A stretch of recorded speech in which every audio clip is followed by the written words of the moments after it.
Bem, então, dando continuidade aqui à nossa história sobre o escravismo na América, eu quero colocar para vocês aqui algumas notícias de jornal para vocês terem esse entendimento de é, como que era essa relação do branco colonizador, feitor, dono de escravos, com o outro ser humano, seu par ali, que foi trazido para cá, escravizado, né?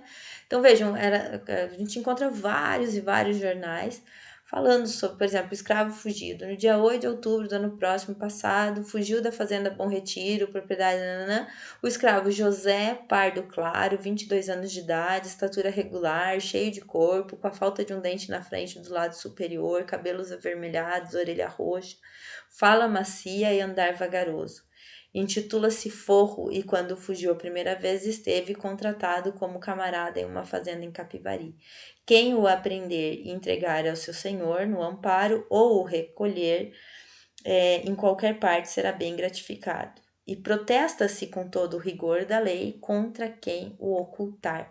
Então, o que é interessante aqui, a gente vê que existia assim uma legislação que protegia o senhor de escravo daqueles que tentavam proteger o escravo fugido, né? Protesta-se com todo o rigor da lei contra quem o ocultar. Significa que se eu recebesse um escravo, um escravizado, um homem escravizado, é, para minha casa e o protegesse, aquilo poderia me trazer um problema legal. Vejam essa outra imagem de jornal aqui de época também, ó. Alugar uma criada que saiba cozinhar e fazer os arranjos de uma casa de família e um moleque para recados na rua, tal, tal, tal. Então, os africanos, eles eram vendidos, negociados nos jornais, né?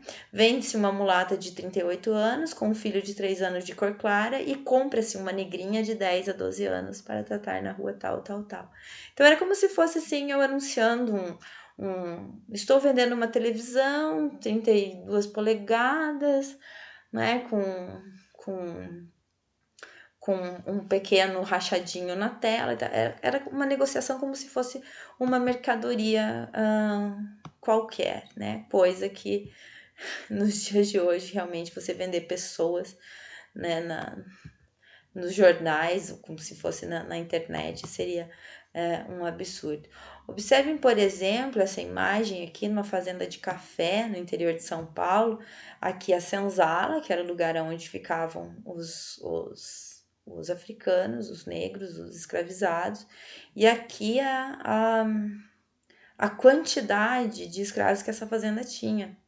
Né? Considerando aí que não existem assim, dados muito certos sobre o valor de um escravo, até porque eles eram vendidos em mercados populares e não existia uma contabilidade assim certinha, uma documentação em relação a isso, de tal forma a gente ter total noção de qual era o valor de um escravo.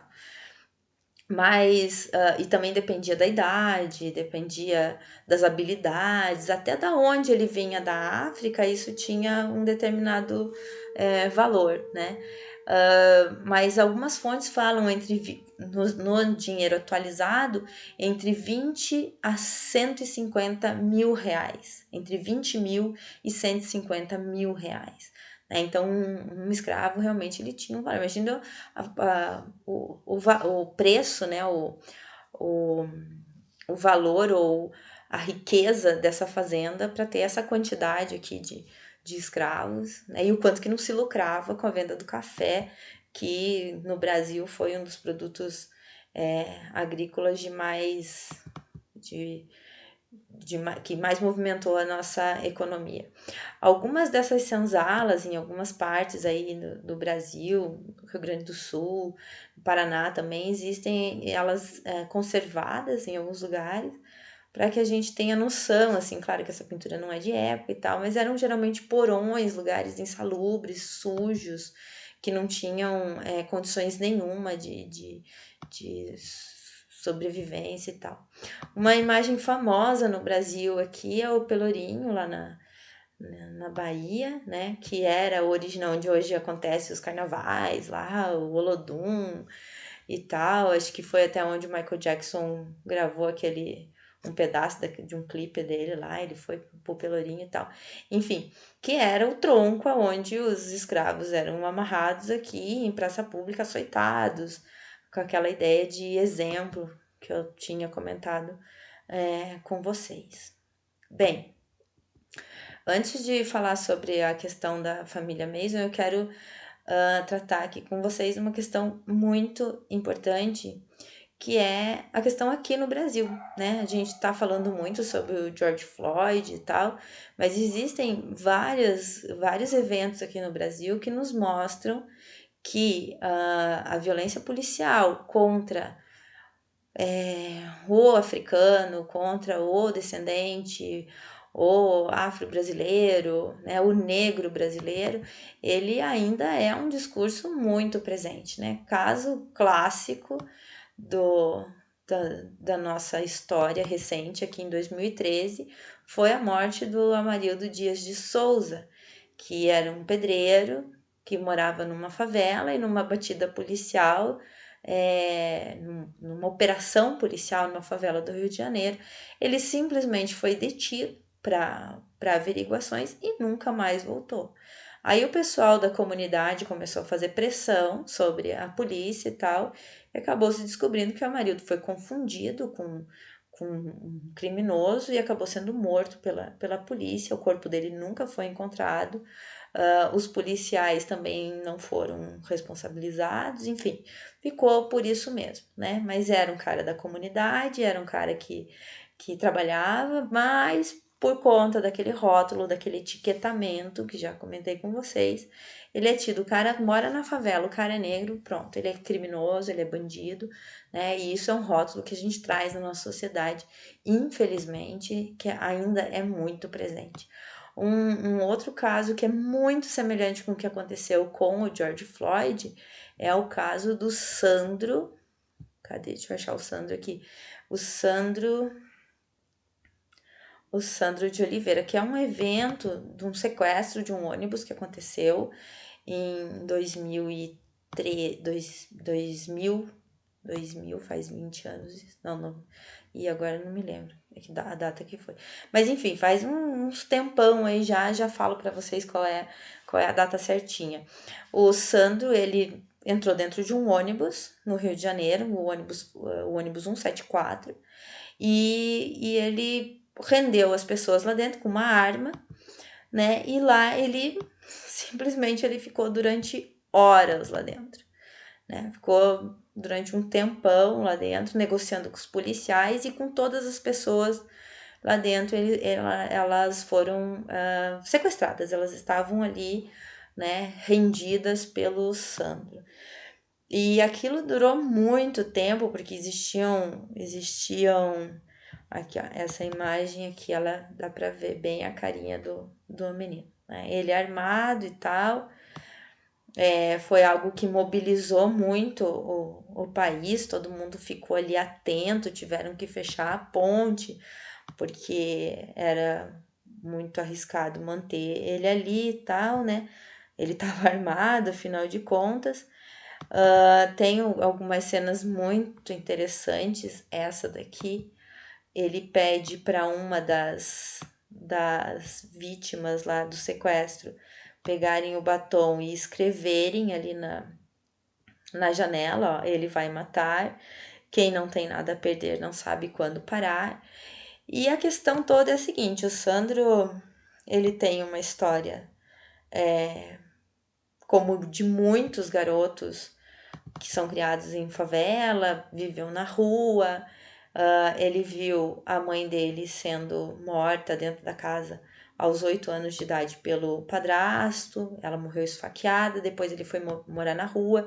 Ele sobreviveu a uma chacina que foram policiais militares que foram inclusive acusados, pegaram 300 anos de cadeia, mas nunca foram presos. A famosa chacina da Candelária. A Candelária é uma igreja que fica no centro do Rio de Janeiro e tinha vários meninos que dormiam, moradores de rua. Um deles era o Sandro, que fez o sequestro do ônibus 174. E uma noite e era meninada, assim, de 12, 11, 12, 13 anos, 17 anos.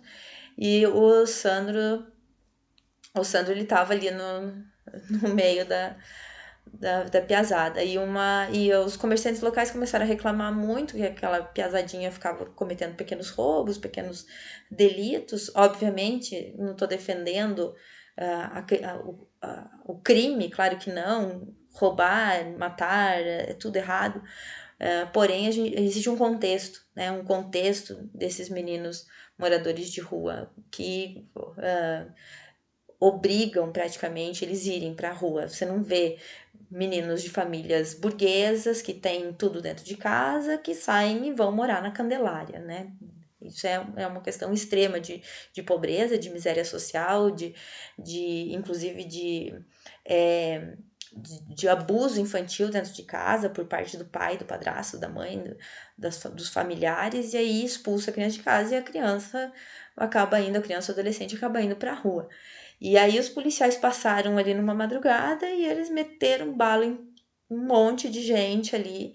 Foram, acho que 21 pessoas que morreram, ou melhor, 21 pessoas que foram atingidas, alguns sobreviventes, e eu acho que uns 8 que acabaram morrendo. Um desses sobreviventes era o Sandro, né? Esse menino que acabou sequestrando alguns anos mais tarde, acabou sequestrando o ônibus, um 74.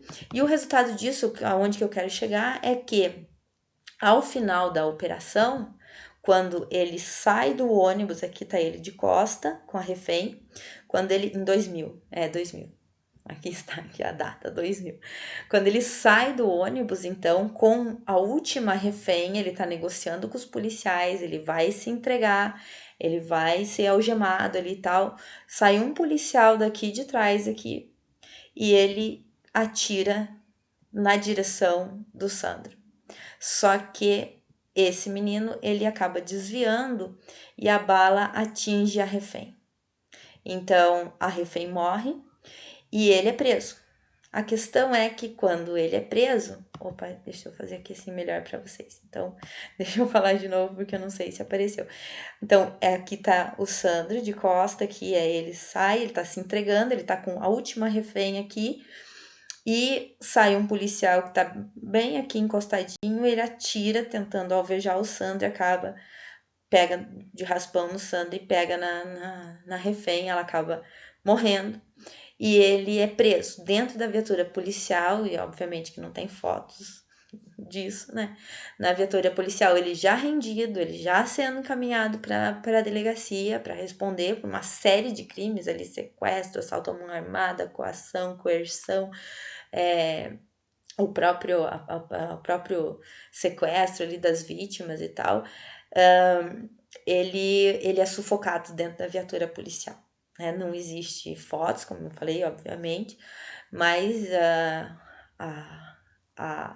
o contexto da história é que ele realmente entrou vivo dentro da viatura, e tem alguns áudios que foram divulgados na época, e ele supostamente, imagina-se que ele tenha sido sufocado pelos policiais e acabou chegando morto já, né? Então é uma história semelhante. Ah, professora, mas ele é um bandido, ele, né? Enfim, para isso que a gente tem a justiça, para isso que a gente tem o Estado democrático de direito, para isso que a gente tem leis, né? Para que as pessoas, quando cometam crimes, elas sejam julgadas e condenadas, não para que a condenação direta por morte, elas nos traz muita insegurança. Então não adianta a gente defender a vingança pessoal se a gente quer ter garantias também dos nossos direitos.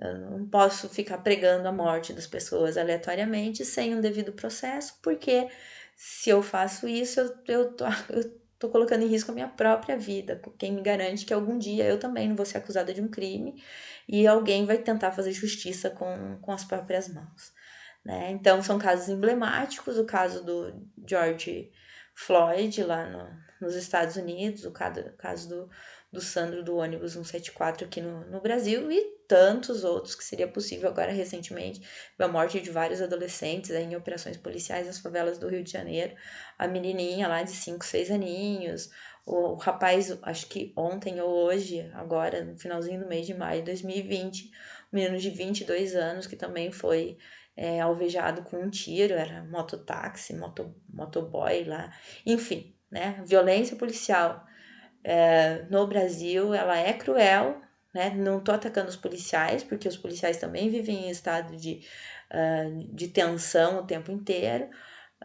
porém ela chega às raias da loucura. Nós vivemos um confronto social, assim, de um lado os policiais, que também não tem garantias, de outro lado a população, que também não tem garantias, então a gente vive um estado de sociedade historicamente complexo. Joia? Muito bem.